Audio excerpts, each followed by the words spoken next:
Bab 4. Dinamika persatuan dan kesatuan bangsa dalam konteks Negara Kesatuan Republik Indonesia. A. Hakikat Negara Kesatuan Republik Indonesia. 1.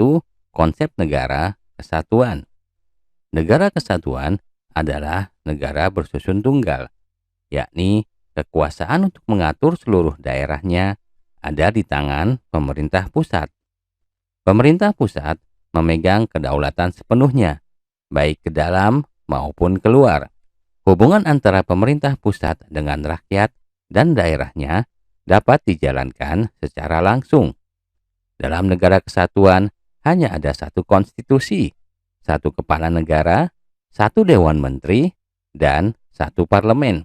Demikian pula dengan pemerintahan, yaitu pemerintah pusatlah yang memegang wewenang tertinggi dalam segala aspek pemerintahan.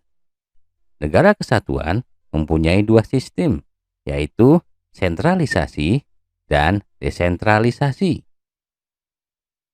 Dalam negara kesatuan bersistem sentralisasi, semua hal diatur dan diurus oleh pemerintah pusat, sedangkan daerah hanya menjalankan perintah-perintah dan peraturan-peraturan dari pemerintah pusat. Daerah tidak berwenang membuat peraturan-peraturan sendiri atau mengurus rumah tangganya sendiri. Akan tetapi, dalam negara kesatuan bersistem desentralisasi, daerah diberi kekuasaan untuk mengatur rumah tangganya sendiri. Untuk menampung aspirasi rakyat di daerah, terdapat parlemen daerah. Meskipun demikian, pemerintah pusat tetap memegang kekuasaan tertinggi. 2. Karakteristik Negara Kesatuan Republik Indonesia. Pasal 25A UUD Negara Republik Indonesia tahun 1945 menentukan bahwa Negara Kesatuan Republik Indonesia adalah sebuah negara kepulauan yang berciri Nusantara dengan wilayah yang batas-batas dan hak-haknya ditetapkan oleh undang-undang. Istilah Nusantara dalam ketentuan tersebut dipergunakan untuk menggambarkan kesatuan wilayah, perairan, dan gugusan pulau-pulau Indonesia yang terletak di antara Samudra Pasifik dan Samudra Indonesia, serta di antara benua Asia dan benua Australia. Kesatuan wilayah tersebut juga mencakup 1. Kesatuan politik, 2. Kesatuan hukum, 3. Kesatuan sosial budaya, 4. Kesatuan ekonomi, serta kelima, kesatuan pertahanan dan keamanan. Dengan demikian, meskipun wilayah Indonesia terdiri atas ribuan pulau, tetapi semuanya terikat dalam satu kesatuan negara, yaitu Negara Kesatuan Republik Indonesia. B.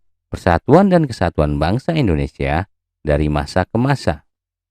Sejarah mencatat ada 6 periode besar proses penyelenggaraan negara dalam konteks Negara Kesatuan Republik Indonesia. Hal tersebut terjadi terutama karena adanya pergantian Undang-Undang Dasar, yaitu pertama, periode 18 Agustus 1945 sampai dengan 27 Desember 1949.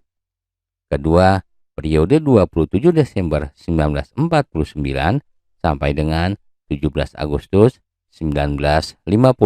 Ketiga, periode 17 Agustus 1950 sampai dengan 5 Juli 1959. Keempat, periode 5 Juli 1959 sampai dengan 11 Maret 1966. Kelima, periode 11 Maret 1966 sampai dengan 21 Mei 1998. Keenam, periode 21 Mei 1998 sampai dengan sekarang.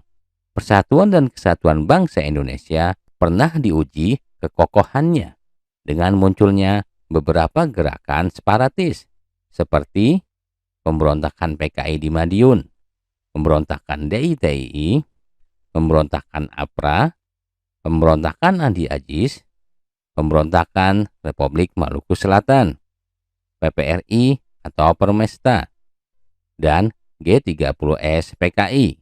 Akan tetapi, semua gerakan tersebut tidak berhasil menggoyang persatuan dan kesatuan bangsa Indonesia yang dibuktikan dengan tetap kukuhnya NKRI.